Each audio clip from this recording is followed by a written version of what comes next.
Hello everyone and welcome to this new episode of Driven by Drivers. Today we're pissing the internet off by saying this Mazda 3 Sport is better than a Golf GTI.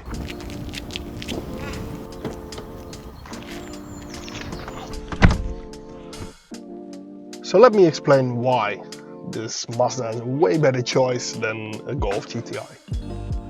If you turn into a parking lot, there's always a Golf. And when you talk about hot hatches, the Golf always comes up. But when was the last time somebody said the Mazda 3? Don't get me wrong, I'm not a hater of the Golf. I even used to own one. I'm just tired of them. And that's why the Mazda is better. So let's take this car for a spin and see if it also drives better than a Golf.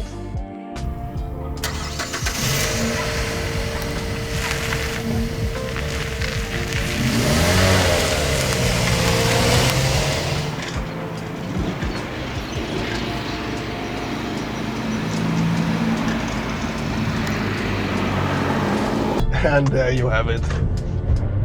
A Volkswagen Golf behind me. You just see them too often. So where did this Mazda come from? Well, the Mazda 3 is the replacement for the older 323 models.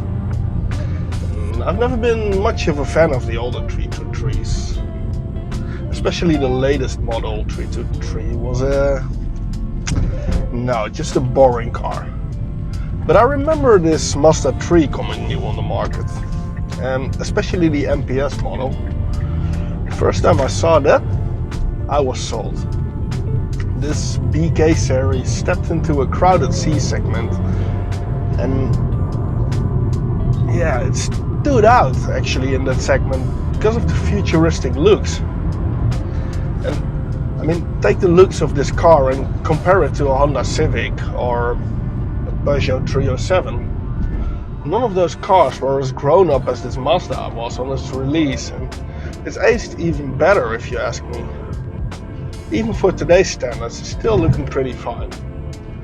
But of course there was more on the market. I mean, we also had the BMW 1 Series. It was just too expensive. Or you could take the Alfa 147, but yeah, that's a beautiful car, but not as reliable as this Mazda. This is true Japanese quality for a fair price.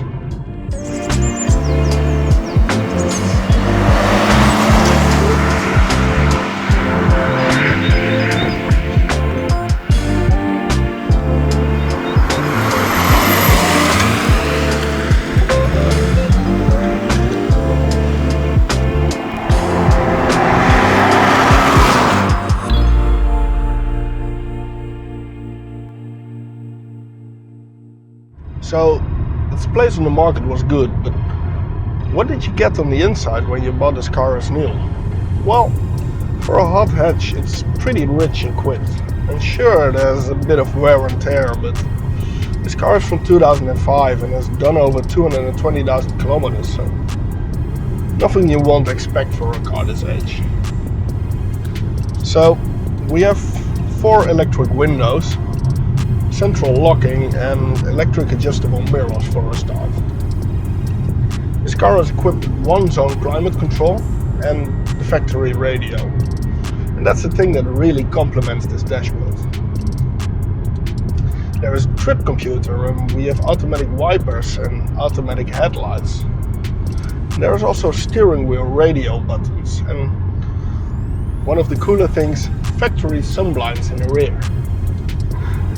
The illumination of this instrument cluster and the way the dials are set up to be pretty deep in the dash, that's actually pretty sweet, and it really adds to the feeling a hot hatch should give you. The only thing this car lacks is the cruise control, which was an option on the time, and it's a bit of a shame the original owner didn't pick it. I think he could have saved himself a lot of speeding tickets, because when this engine starts to pull, you just want to keep pulling. And there we go, I'm already a bit over the speed limit, so yeah. Such a shame. So in this model we have a 2-liter petrol engine with 150 brake horsepower and 187 newton meters of torque, which is not a lot for a car weighing a little over 1200 kilos, but more than enough to have some fun. The engine is responsive and alive, and the power filter noise, power filter, it does add to the experience of this car. And the engine is combined with a very sharp 5-speed gearbox. That is something that people at Mazda are very good at, gearboxes. I think this is one of the best manual gearboxes in any cars in this segment. And if you ever have driven a car with a bowl of soup for a gearbox, you know how much a good gearbox adds to the sensation of a car. So, about that experience. This car is on a set of adjustable coilovers, which make the ride pretty firm, but for a sporty car in this segment, that's not necessarily a bad thing. The steering is nice and precise, and the coilover set adds a lot to the way this car handles. This car seems to enjoy being thrown in corners, and it really makes you feel confident in the corners, and that is what you are looking for in a hot hatch. So let's find out what this car is capable of.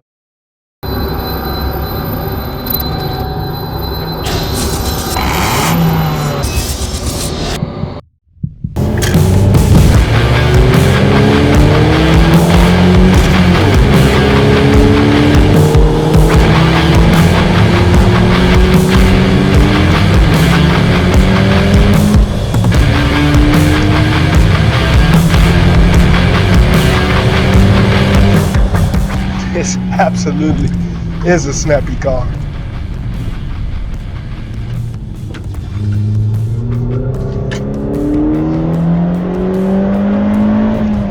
And it's actually not slow for only 150 brake horsepower.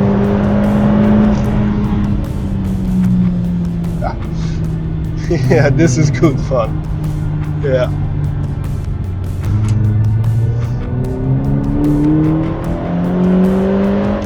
Alright, so instead of just taking corner after corner, let's talk about the exterior of this car. Normally I think the Mazda 3 is a bit of an old people's car. It's really not that exciting.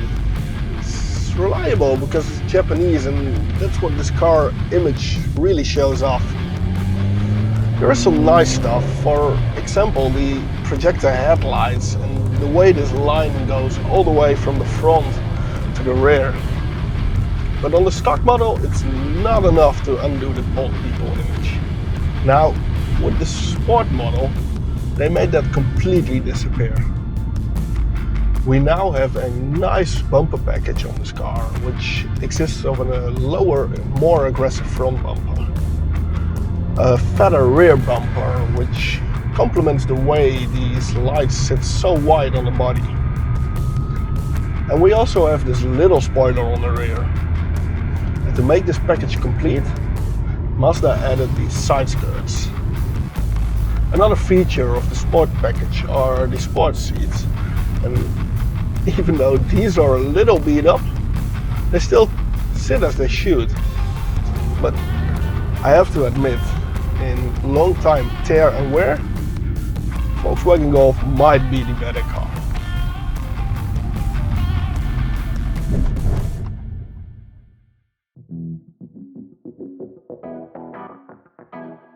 I had a lot of fun driving this car, and I definitely would pick it over the Golf GTI. But I don't think I would pick it over the Glanza. In case you haven't seen that video yet, there's a link on the top of the video. This is absolutely an amazing car and a good all-rounder. It's practical, sporty, it's not too slow. So yeah, that's good, but kinda misses the go-kart feeling the Glanza would give you. So, although this is a great car, it won't make it to my driveway. If you liked seeing this video, please subscribe to our channel and leave a like on the video. Thanks for watching, and I'll see you next time.